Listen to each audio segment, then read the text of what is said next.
నెల్లూరు జిల్లా ఆత్మకూరు గిరిజనుల ఇంటి స్థలం కాజేయాలని బెదిరింపులకు పాల్పడుతున్న కుర్సిపాటి కిషోర్ రెడ్డిపై ఎస్సీ ఎస్టీ అట్రాసిటీ కేసు నమోదు చేసి గిరిజన కుటుంబాన్ని కాపాడాలని కౌన్సిలర్ సూరా భాస్కర్ రెడ్డి, అలాగే నెల్లూరు జిల్లా ఆత్మకూరు పట్టణంలో భూ కబ్జాదారుల తాకిడి ఎక్కువైందని వైసీపీ నాయకుడు కుర్సిపాటి కిషోర్ రెడ్డి నేరుగా భూ కబ్జాలకు పాల్పడడం, రెవెన్యూ రికార్డు తారుమారు చేయడం ఒక ఎత్తు అయితే, గిరిజన కులస్తుడైన పెంచలయ్య కుటుంబంలో బిడ్డ చనిపోతే ప్రభుత్వ పరంగా సంక్రమించు రాయితీలో భాగంగా 5 సెంట్ల భూమిని ఆత్మకూరు తహసీల్దార్ కేటాయిస్తే అందులో రేకుల ఇల్లు నిర్మాణం చేసుకుని నివాసం ఉంటున్న గిరిజన కుటుంబాన్ని కేకే రెడ్డి ఆక్రమిత స్థలంలో ఇల్లు ఉండటం గమనించిన కేకే రెడ్డి తన భూమిలో ఇంటి నిర్మాణం జరిగిందని, వెంటనే ఖాళీ చేయాలని, ప్రహారీ గోడ కట్టుకోవడానికి వీలు లేదని గిరిజన కుటుంబాన్ని బెదిరించడంపై స్థానిక వైసీపీ రెబల్ కౌన్సిలర్ నూరా భాస్కర్ తప్పుపట్టారు.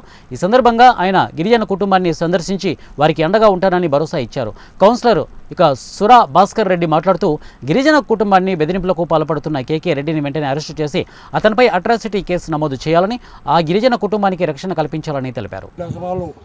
మా పట్టాపాలు ఇది పట్టాపాలు అట్టించారు, మీరు ఖాళీ చేసి వెళ్ళిపోండి అని అంటే ఖాళీ చేసి వెళ్ళిపోండి, కానీ ఏ రోజు కనుకొని మాకైతే ఖాళీ చేయాలి, మీరు ఉండడానికి లేదు కాబట్టి అమరావతితో ఆర్డీఓతో మేము మాట్లాడుకుంటాం.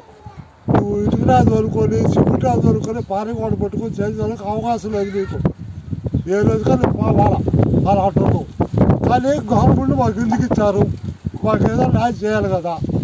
కౌన్సిలర్ ఇచ్చాడు, ఏ టైంలో పనికి వెళ్ళిపోతాను, ఆడవాళ్ళు వచ్చి బెదిరిస్తున్నాడు, ఏ టైంలో తెలీదు, కాంగ్రెస్లు వచ్చేసి బెదిరిస్తున్నాడు. అదేదో ఒకరు సాయం చేసి మాకేదో ఖాళీ కూడా ఆరపంచి మాకేదో న్యాయం చేయండి. ఆత్మకూరు మున్సిపాలిటీలో చాలా అన్యాయాలు, దుర్మార్గాలు, భూకబ్జాలు ఎక్కువైపోతున్నాయి. గతంలో ఈ పెంచలే కుటుంబంలో ఇటుక బట్టి దగ్గర ప్రాబ్లం వచ్చి వాళ్ళ అమ్మాయి చచ్చిపోయింది. ఆ సందర్భంగా ఆ రోజు గవర్నమెంటు ఈయనకు 1999లో 30 ఎకరాలు 5 సెంట్లు భూమి ఇచ్చింది.